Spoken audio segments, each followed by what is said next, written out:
and practical advice. So let me get my screen ready to show you some slides here. That will help us out immensely. Here we go. All right, let's see. Do you see a big blue screen, friends? It says navigating or consider navigating a move. Yep. Cool. All right. Well, last week we were in part 1 of our series of considering or navigating a move, and Nicole shared the process of choosing a new residence to meet your current and future needs. Welcome to part 2 of our series focused on dealing with your stuff if you're downsizing or otherwise needing to clear out space. Maybe you don't need to move, but your stuff certainly does. We'll focus on strategies for dealing with your stuff, deciding what to keep and what to let go of, and then the ways to make that happen. And then next week on the 19th, we'll learn more about the concept of virtual villages. These are social safety nets designed to help seniors thrive wherever they choose to call home. With continued thanks to volunteer Judith Fry, she's a researcher who is always looking for content before we even fully figure out the focus of a future cafe. Today's content was drawn largely from the book, Keep the Memories, Lose the Stuff by Matt Paxton. This book guided last week's cafe also. And Judith also helped us out with the highlights from this other book, The Gentle Art of Swedish Death Cleaning, How to Free Yourself and Your Family from a Lifetime of Clutter. To add lots of stuff moving tips to this presentation. And I really just can't get over the title of that book. Anyways, The Death Clean. Wow. Well, we're going to go there today. So today we focus on the stuff we currently live with and the decisions and actions to take to change where it lives. Whether you just need a thorough spring cleaning or getting ready for a downsizing move or moving out possessions left by a loved one, these ideas will apply. But before we go further, it's important to recognize that there can be big emotions involved with moving stuff because the stuff is a tangible connection to memories of relationships, successes, and grief and unfinished business. This presentation will give practical tips on how to deal with your stuff, but we're also starting out slowly to acknowledge the emotional work involved with the physical work of the move. In our cafe planning time, our team learned that Charlotte, our Skagit Valley YMCA team member, had a lot of experience with helping family members downsize and move. She was a big help to her grandmother through this process multiple times. Charlotte, can you share with us a bit about the support you gave to your grandmother? She said she'd be here about 1. Okay. Well, I'm going to keep going, and I can't see the screen with everybody's names, but if Tammy, if you can let me know, if you see Charlotte pop in, let me know. Okay. Okay. Okay. All right. I know she's on the Zoom, but her camera was turned off earlier. So there we are. All right. Well, we're going to come back to Charlotte, but with that, there is that idea that mainly often comes to us first is giving stuff to others. And we get so worked up about who's getting what, but maybe it's more important that what we leave with them not necessarily be a stuff, but, and here's a quote that we've looked at before. If you've been with the cafe for any amount of time, it's one of my favorites. Remember, it's not what you leave for others that matters so much. It's what we leave in them that matters. So potentially time that you spend with others right now, sharing stories about the stuff, gifting them that stuff in person instead of waiting until you're gone, that's where you can start to leave a legacy for them. And I will call those legacy moments. Making those connections now with your loved ones is how you might leave that legacy. So you could, give them items that they've always admired now, so you could enjoy them together. And that might decrease the worries about what happens about when you're gone. You've passed along your values along with memories and possibly a tangible item or two. So I'm going to point us back toward legacy building tips throughout the whole presentation. Before we get too much further, you're all likely coming into today's session with thoughts and concerns about the topic. The cafe is our safe place for sharing. So let's use the chat to type in your greatest concern to clearing out the stuff. And Tammy, could you read aloud some of the items that come through the chat? I could. All right.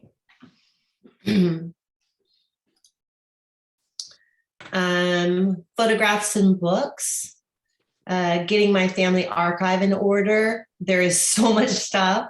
It is the stuff that nobody wants. Ooh. Mhm. Throwing away something I might need. Cost of having things hauled away. None of the many family members want any of this stuff. Lots of grown children. 3,000 books. Linda, Philson, Pierce, you are a library. Legal documents. Just an overwhelming task. Easier to have a fire. That's not something that's covered today. We're not talking about. Is that not in the book? Sorry. Yeah, not part Partner of is a thrower outer, and I'm a saver collector. Sue, I feel ya. Fear of getting rid of something for the future Antiques Roadshow. The emotions around the stuff. Yeah. All of these things. Oh, wow. Most of us can relate to many of these things. Yes, absolutely. Well, thanks for sharing those, friends. It definitely sets the tone for where we are today coming in the door of the cafe. So at this, as a starting point, you do need to determine what will make you feel finished with your clean out. We've had a talk earlier in the year about SMART goals and setting intentions. So what is your finish line? Doesn't have to be big. It could be related to the quality of life that you get when things are cleaned out. Maybe you want to just decrease the stress around finding or maintaining your stuff. Maybe you need to create more space for an activity or a hobby, or for someone else to join your household. Possibly you want to decrease your inventory because you're moving and you don't want to or can't take it all with you. But, we want to be as specific as we can so we can keep our eyes on the prize for motivation. That's what you'll come back to as you get stuck, because you will have days when you get stuck in this process of the death clean. Wow. All right.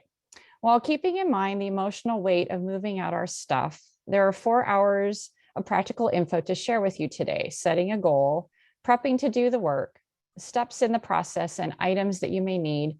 The items that you're going to find may need special handling to clear them out. All right.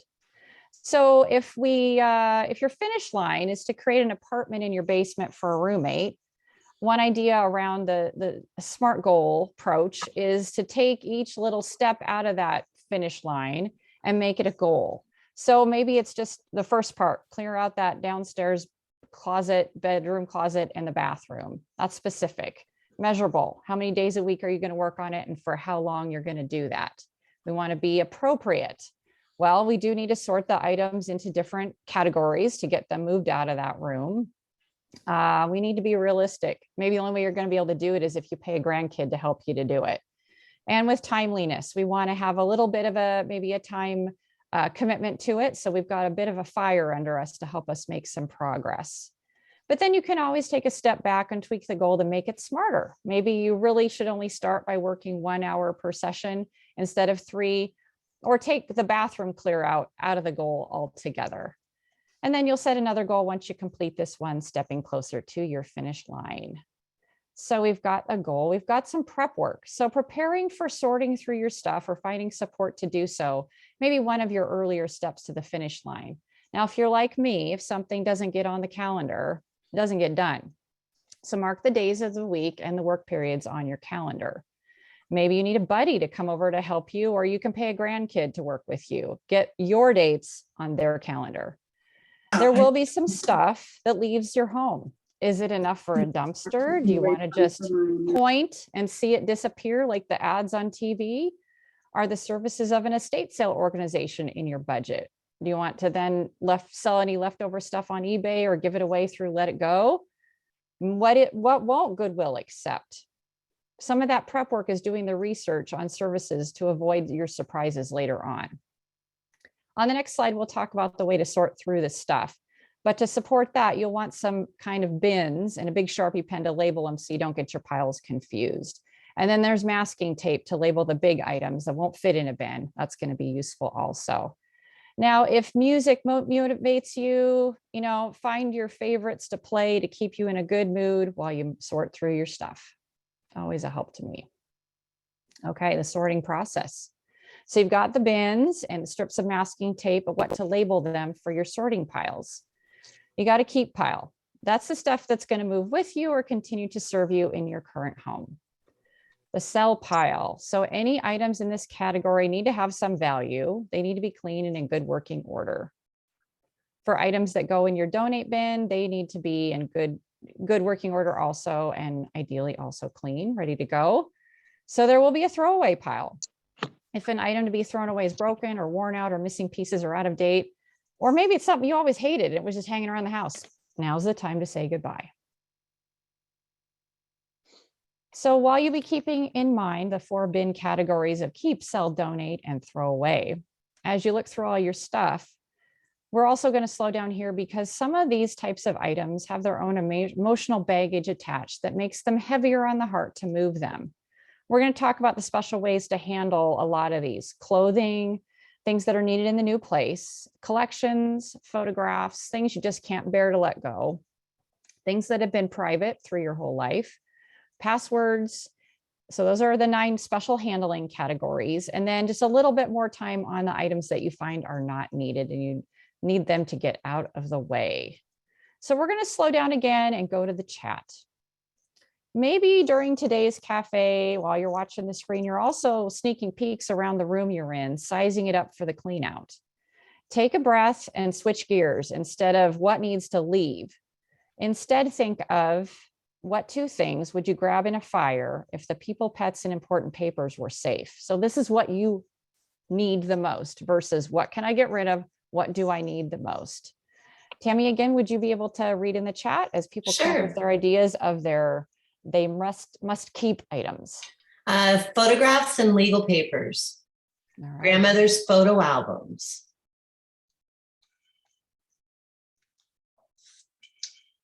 Sometimes you have to think. You're doing that inventory in your head. What's in my home that's got to come with me? Yeah. A picture that my great-great-grandmother painted. Oh, wow. Jewelry.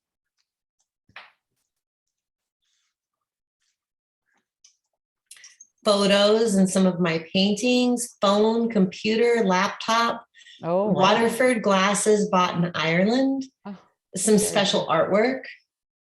Wow. Wow. There's some keepsakes and one of a kind items for sure coming through. Love to hear that from you. I think it's my dad's cork. It's either cork or work shoes, my dad's work shoes, and laptop. Yeah, the laptop. Got it. Yeah. Work. My dad's work shoes. That makes more sense, Carol, than cork shoes. Definitely. Yeah. All right. We needed that clarification. Thank you. My jewelry boxes, laptop. All right. Well, these are things if they could fit in our back pockets, we could go, we certainly would take them with us. That's another way to approach this whole movement. We'll touch back on that toward the end. So into the categories that we have, home organizers recommend starting out with clothing as the first items to clear out. If you're cleaning out the side of the closet that belonged to your spouse or another loved one, that might be the hardest place to start because it feels so intimate and is a last connection to that important person. Family members may be helpful to you in this area. But if you're lightening the load on the hangers in your closet, try turning the hangers backward as you wear something. In 6 months or a year, you will clearly see what you never wear because those hangers will still be hanging their original way. These are great candidates for the donate bin, or maybe a clothing swap among friends. You know, they'll take some of your stuff, but maybe you're not going to be clearing out because you'll be taking some of their stuff, but it would be a fun social activity either way. And that's good for us during this process too. If a piece of clothing is sentimental but doesn't fit, maybe it's special occasion or military or Halloween costume, take a picture and pass it along. Have younger family members seen the handbag you carried at prom or your Letterman's jacket? Take a legacy moment with them to share about it. Now, have you ever heard of a capsule wardrobe? Check out Nancy Nix Rice on the internet for tips on how to create a base wardrobe meant for mixing and matching to create lots of different outfits from fewer overall items. We'll put her website in our recap, but that's a thought. I wonder how many pieces make up that blue and gray wardrobe, but that would be a good way to narrow things down. Now, this is when you're choosing the things that are going to be needed in the new place. We know that moving is a 4-letter word with 6 letters, but you can make it easier by not taking with you anything that won't fit in a new place. You'll want to sort through your household items and consider where you're going. Will you still cook as much in the new place? Is there a gym on site versus that bedroom at home that you've turned into a yoga studio? Do you need all that stuff still? Will you actually have a guest bedroom, or really will it just be a hide-a-bed in a common room? Use the measurements in the floor plan to decide what furniture, if any, will fit in your new place. Consider a mix of new and old things for a new living space and an arrangement that's different from the place you're living in now. On the topic of collections, kind of has come up already. But just remember, just because someone else collected something, it doesn't mean you have to keep it. Storing the collection takes up space. Displaying the collection means you have to dust it. More space, less housework. If that's looking appealing to you, clear it out. Many mention that their offspring don't want their set of china or their grandparents' love letters. Maybe keep one piece that you'll actually use, or then take a picture of this set and free it to the world. I have kept so many of my children's school papers and projects and awards. I had some unexpected time on my hands while some of my hours were cut by the Y before the holidays in 2020. And I went through all the piles I had in my house in various rooms. And I used the 4-bin sorting process. So what did I do with the keepers? Well, I made Christmas gift packages for my husband and my kids of the truly best of the best in the piles. We really enjoyed going through the piles, the items together. Then they pitched out what they didn't want, and somehow I was okay with it. Now, apparently my mom was doing the same thing at the same time. She gave me my elementary report school cards around that time, and I haven't recycled them yet. So that's handling collections. So photographs came up a lot, special things that you wanted to keep, but also something that there's so many, what are you going to do? So they're really hard to deal with on many levels. First, going through them is quite sentimental. Lots of memories come back. Second, how do you share them out? You could put them out at a family gathering, and family members can indicate what they want a copy of, and they could be given a personalized album. And that's okay if 2 people don't want the same picture. Another way to do it is to digitize photos in slides and then give them to family members and friends on thumb drives, or access to the same Google Photo site. Teenagers are really good at scanning and saving photos. And a way to turn the pile of photos and albums into a legacy leaving activity, invite a relative over either in person or in Zoom and show them all the pictures from a specific trip or a time period. Share what you know about the location, who's in the pictures. Maybe share ideas if you can't put all the pieces together about who was in the picture. And that's something, a memory that you've made together that's more than just by handing them pictures that you didn't spend any time together on. Now we know that can be pictures in the pile where no one in the group can identify the location or even who's in them. Luckily, there's a website where you can upload photos, and anyone who looks there can help identify names of people in the pictures. It's called www.dead-fred.com. I'm tempted to go to that website and just see what kind of pictures other people's post. I don't know. This is interesting, but we'll put this link in the recap too. Thinking about the photos, my in-laws drastically downsized and moved to a senior community recently. They had a large family room with a huge wall full of framed travel photos. And these are like 2 feet by 2.5 feet, big framed photos. And all the family took some, even my kids. My husband took a few. And I swear, when you're in our home office, which I am not, you have the best Zoom background now because there are beautiful travel photos behind it. So good memories there for us with the photos. So some kids will take your stuff. Just remember that. Okay, the stuff that you can't let go. Oh my goodness. Stuffed animals and dolls, mementos from significant events. Maybe there's a grandkid who would appreciate those dear old toys. Do you want to set those items out on a display for yourself for a while before choosing their next home? You could also, go with the option to make a small special storage box that you say special to me. And then the special items move into that box for others to deal with later on. The next category, private, can work that way too. So just, you can't see it go, but you're not ready to say goodbye to it yourself. That's one thing. If you prepare it, it could be Others could say goodbye for you. So private. These things do need to be thrown away, but in the moment, you're not ready to do that. This is, again, a small box. These are things you'd like to save for yourself alone. They have no value to anyone else. Letters from a high school boyfriend or an old best friend, a dried flower, a pretty little shell, an autograph, a diary. You'll put them in that small private throwaway box. You could even tape it closed. Once you're gone, the box can be destroyed, or if your heirs decide to look through it, you won't know. But that's another way to handle some of those special things. So passwords, you might not think about this as a keep or a dump, donate, but the thing is, you might find some passwords where you didn't expect to find them as you're going through other things. Do keep a secure book in which you record your passwords, unless you use a password safe on your computer that family members will have easy access to. It's very important for those who handle your affairs later to have this on hand immediately. You could even find important papers in surprising places. So add them to existing files that will be kept in safe places and accessible by those who will need them. So here we're at the end. You've gotten through those other categories. These are things that are not needed. So you're left with the stuff in the donate and the sell bins here. Maybe they're not needed for the new place, and you're going to live your new minimalist lifestyle to limit the clutter, or you've created that space where a new roommate or family member might be moving in. So what do we do with that excess stuff that is still usable and has value? There could be an interested family member or friend. There's always the garage sale. There's the free sale. That's the pile on the curb, very popular in my neighborhood. But there's also groups in Facebook called Buy Nothing. Strangers share their excess, and people who need it will take it. You could find an antique or an estate sale group that will handle all this stuff that's not needed.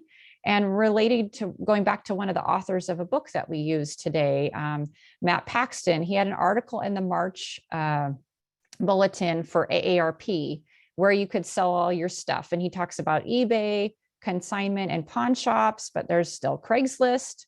There's a website, Let It Go, Facebook Marketplace. I know college kids buy stuff off Facebook Marketplace all the time. But here's the thing, if these items don't leave your home through any of these above mentioned items, this is where they may shift to being a donation to a big organization like Goodwill. All right. Are you feeling overwhelmed? I kind of am, seeing all this in one place. It could just be that hearing about this process feels overwhelming to you, yet you don't want to leave that burden to others. Or your sentimental self can't imagine getting started. Take a breath. Enjoy your stuff and the associated memories now, either privately or with friends and family, to leave a legacy with them. Use the good dishes now. And if someone admires a piece during a meal, give it to them right then and there. Get out those collections. Take a good look at them for a week. Appreciate them for a period of time if they're hidden in boxes. Maybe then you can discern your favorites from the group and what should be kept. Make a list or attach notes to items to describe what they are, how you got them and when, why they're special to you. If it seems right to assign an item to a specific person, document it then, or take another approach. Going back to our 2 items that we would take in an emergency, start with what you must have. Clear that out to a safe place or your new place, then clear out the rest. Maybe that's when the estate clearance firm can come in and manage what's left over. It's not a surprise that through this presentation, from seeing what family and friends have gone through, that we're learning that clearing the stuff doesn't happen by magic. Just like moving, clearing out the stuff doesn't happen by magic. I know I would love to wiggle my nose like Jeannie did in that 1970s TV show, or just point and see the piles disappear like they do on the 1-800-GOT-JUNK ads, but it just doesn't work that way. We've introduced a process, resources for help, services that will do the heavy lifting for you, and have that benefit that you can create for yourself of taking time to enjoy your stuff and turning that time into legacy building moments. Did Charlotte come along? Do we know, Tammy? I didn't see her come in yet. Is Charlotte here? I'm here. Yay, Charlotte. All right. I'm I going made to it. my slides, and we're going to go back up to giving you that time to talk about the experience you've had with your grandmother and her multiple moves. And then we'll come into our breakout room questions. And I see the chat that's been coming through. Goodness, we've got a lot going on here. This is a great day. Okay. So let's go. Let's find Charlotte and put the spotlight on her and take it off me. I'm going to remove mine. Okay. On me. Wonderful. Here Hello, she is. everybody. Hello, Charlotte. So, in going along with everything that you've just heard from Heather, so many great ideas. It's that starting point that's really hard, and definitely taking it a little at a time. And my grandmother did this knowing that they were going to really live in a mobile park, so really tiny, in Port Susan in Marysville, Washington. And so they were really consolidating. So they sold their house in South Seattle. I can't remember what street it was on. I remember the airplanes, they were right on, would always go over their house. So right by SeaTac. But anyways, they sold their house, and they had one of those split levels, 3-bedroom, huge garage, and almost had a half acre in the background, in the back of the property. So it was pretty big. They had a lot of stuff there. And they started garage sailing, getting ready to downsize this house. And I remember going, I think it was like 2 years before they left the house, they were getting rid of stuff and going through. So it's not an overnight process. I want everyone to start hearing that now. It didn't just happen. And then through that garage sale process, I know my grandmother collected dolls, and any dolls that didn't sell, then I got to take home. So that was a big thing that we did. And then all of her dolls that were worth money, she just kind of kept, but she had because everybody, when someone finds out you collect something, then that's what you get for the next 20 years for presents, right? So those ones that just didn't have that sentimental value, she then sold and did that. And my grandmother worked at Sears, so they had every single craftsman tool under the nail, everything. And so my grandfather was getting rid of old tools that he didn't have. And some were the Sears brand before there was Craftsman, or Kenmore, it was all Sears brand. So that was something fun to do. So anyways, as they were going through that, it took about 2 years, and then they sold their house and downsized to Marysville, which I loved because they were closer to me here in Mount Vernon, and we go swim there. So when and they lived there for a good 15 years, from the time I graduated high school till I was an adult. And then it was time to downsize again. They were getting older. My grandfather had heart failure, so they went to live in an apartment below my aunt's house. And through that process, it was the same thing. We were selling their 2 lots at Port Susan and downsizing. We were helping the property. My husband and I helped refurnish the property. We brought in gravel just to make it safer. And that was a huge process. My grandmother was getting rid of even more stuff because she had 2 separate homes within Port Susan. And so, more liquidating, more sorting through, more sharing, and going through memories. So my grandmother was a phenomenal record keeper with for photo albums, which there's not a lot of photo albums right now. I do digital, but I love it.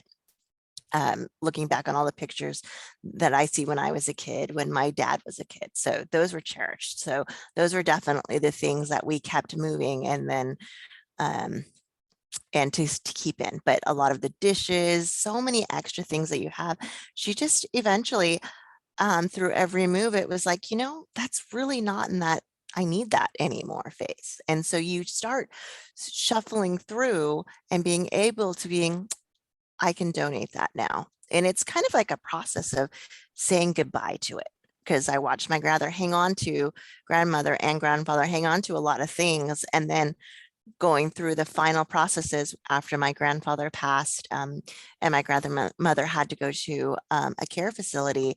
It was, I really don't need that anymore, but I want my photo albums. And those are her memories that she could go back and look on and share. And then my children, so her great grandchildren, would come, and my grandmother loved elephants. She went from dolls to elephants, and my daughter loved that she had these beautiful jeweled elephants. And she said, well, that will be yours. And she, reached out to who loved the things that she loved. And that's what she left for us. And it made it even more special to her, knowing that she knew where these things were going. So I know it seems really hard to go through this, but as the time passes and the more you look at it now and start going through it, the easier it will be to say goodbye to some things that were special and make that process. So anyways, I hope that helps me going through it. My grandmother moved 4 times and it was over 20 years. So it wasn't anything that happened overnight. So keep that in mind. It doesn't happen overnight at all.